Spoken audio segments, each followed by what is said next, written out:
to talk about the most debated cookie in America, the chocolate chip, gluten-free style.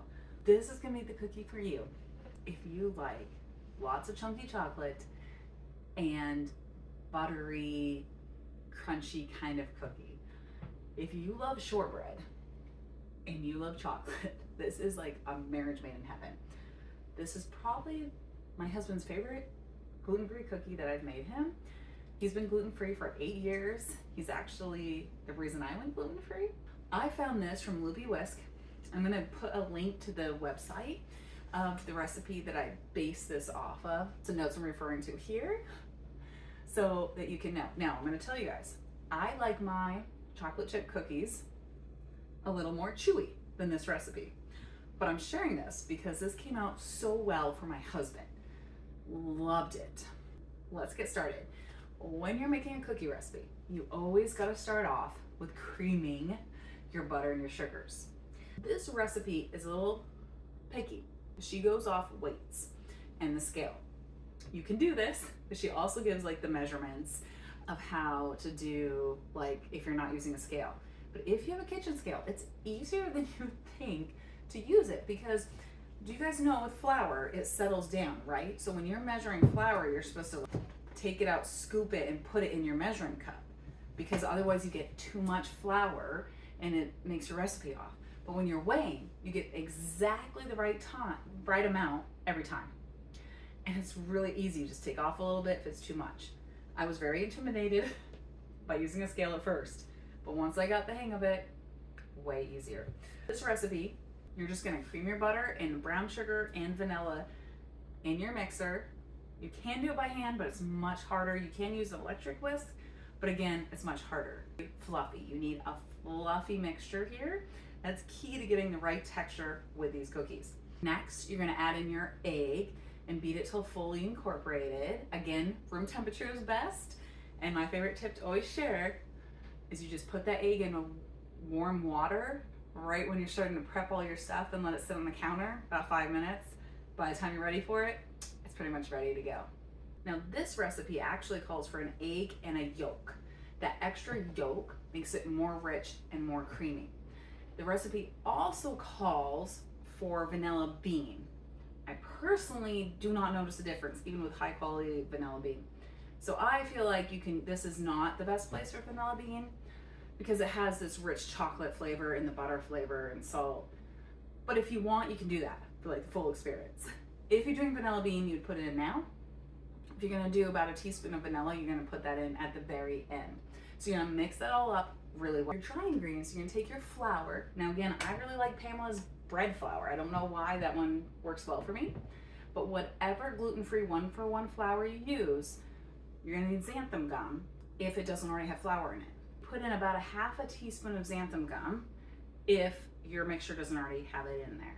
Then you're gonna do baking powder and baking soda in this recipe to get the right magical texture. And then you're gonna put some salt in the batter. And then at the end, you have the option to put a flaky salt on top of your finished cookie, which makes it so good. You're gonna love this. After you have stirred, now she says sifted, again, I just whisk. I whisk together my dry ingredients, and then you're gonna put them in the bowl, but not all at once. You're gonna put a little bit in, and then let it combine. You're gonna put a little bit more, and let it combine, because this prevents the flour in your face scenario, right? Really helpful. Just do it slower like that. And then what you're gonna do is, in this recipe, we actually have chocolate chips and a chocolate bar, because when you chop up that chocolate bar, you're gonna get these amazing chunks of chocolate. And then you're also gonna have the chocolate chips. So the chocolate chips don't melt like the other chocolate does. You're gonna get 2 different mouthfeels of chocolate. Now, her recipe in my mind does not call for enough chocolate. So I double chopped chocolate that I put in. So hers calls for 50 grams, about 1/3 of a cup. I easily do 2/3 of a cup, maybe even a full cup, because I like a lot of chocolate. But if you want a more equal, better ratio of chocolate to cookie, you could follow her recipe, which is about 1/3 cup of chocolate chips, 1/3 cup of the chopped. Now, you're only gonna put in half of the chopped chocolate. So you're gonna put in your 1/3 cup of chocolate chips, and then a little bit of the chopped chocolate bar, because we're gonna put that chocolate bits on the cookie. We're gonna take it out midway cooking. And this is a really cool trick that she does. We're gonna get there. Keep watching, because you're gonna wanna see this. Important with cookies to chill the dough. I used to always skip this step. She recommends a good hour. I just saran wrap the bowl a little bit, put it in the fridge. This will help the texture. Well, it's really good for gluten-free to let your flour sit. Gluten-free takes longer for the flour to absorb into your batter. You want to give it more time anyway. It's going to help the texture, but you also want a cold cookie. This will prevent your cookie from spreading and melting on your tray and will help it come out better. They've been chilled for an hour. You take them out, you do cookie scoops of them. She recommends the 1/2 inch size. You're gonna put it on one tray, saran wrap it, and put it back in the fridge again for another 30 minutes to an hour. This is really gonna help keep that butter at the temperature you want to help the cookie come out the best. Then you're gonna take it all out and you're just gonna cook a few at a time, or you can do more. I totally did more to get the recipe if you wanna do 2 trays. So what you do, you're gonna put them there with plenty of space in between your cookies on your tray so they can spread out some. You're gonna put that in the oven at 350 degrees, and it's either gonna be a grease tray or you're gonna put that silicone mat down. I love these. I can put it in the comments. My little referral link for Amazon. I get like 2 pennies, but they are really fantastic. Or you can use wax paper.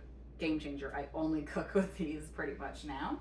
Put these in the oven at 350, and they're gonna cook from 13 to 15 minutes, depending on your taste, on how well you want them cooked, how done, more chewy or more crispy, but about 8 or 9 minutes. You're gonna pull it out. Have you guys seen this? You bang the tray. This was very confusing for me. Took me a little bit to kind of get it down. This kind of flattens out and creates that texture. And then you're gonna take that chocolate and you're gonna put chocolate on top of each cookie. Because at this point they've kind of cooked down. This is gonna create yummy pools of chocolate on your cookie, so that when you take a bite, you get a chunk of chocolate, which is how every chocolate chip cookie should be, right? Then you put it back in the oven, and you're gonna hit a total of 13 or 15 minutes. Then you pull your tray out and you let it cool for about 5 minutes. Let it sit and cool. Then you put it on a cookie rack to finish cooling. And then you can keep doing this, so that way your tray is not overloaded with cookies, so you don't end up with, I remember my mom growing up a lot of times, they would just all be smushed into each other. Not that that really matters. If you just have kids who want some gluten-free cookies, you'll be golden. If you want to create a perfect round cookie, you take a large circle cookie cutter and just go like this over the cookie, and it will create that. And right when you pull them out of the oven is when you put on that flaky salt. Or you can do a finer salt if you don't want to taste it as much. This really makes a difference. It's just a little spritz of chocolate.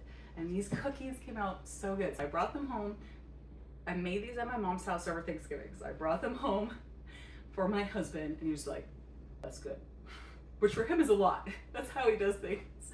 And then last night I was gonna use these cookies, and next thing I know, he had put the last 6 on a plate, warmed them up, and was sitting there during our movie eating those cookies. But I didn't really care, because I mostly made them for him and he loved them.